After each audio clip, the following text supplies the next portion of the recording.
Is autism a disability, or is it just the way society treats autism that's disabling? When we're having trouble understanding autism as a disability, we can substitute in another disability to understand the social context. For example, I am nearsighted. Prescription-wise, I am slightly worse off than the average nearsighted glasses wearer. I am also autistic at about a level 1 and have ADHD. I'm very fortunate to be able to access accommodation for all of these conditions. I wear my glasses and have contacts when I need them.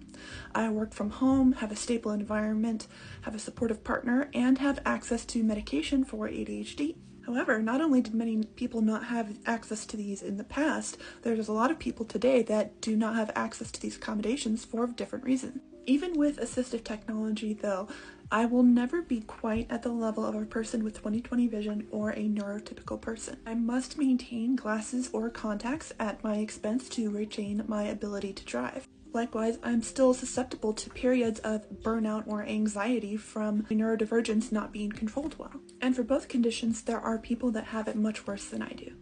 There are people with autism that can be nonverbal, that can have shutdowns or meltdowns on a daily basis, and there are people that suffer total blindness, loss of peripheral vision, glaucoma, all sorts of things. People who have worse vision than I do for whatever reason may benefit from the accommodations that I have in place, or they may not. For example, we could design a sign with very large, easy-to-read text that would benefit me and someone with, say, peripheral vision issues. But that wouldn't help a person who has complete vision loss. Likewise, we could redefine the way that we communicate so I, as a level 1 autistic, am more easily understood.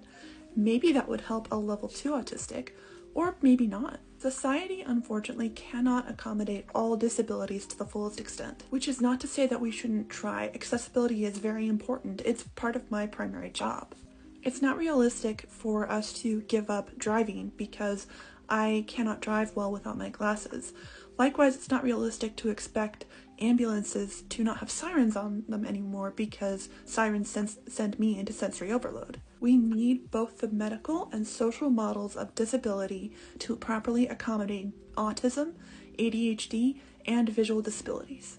It's great that so many people with lower support needs are realizing the fact that they are autistic, but that does not take away from the fact that autism is, at its core, a disability.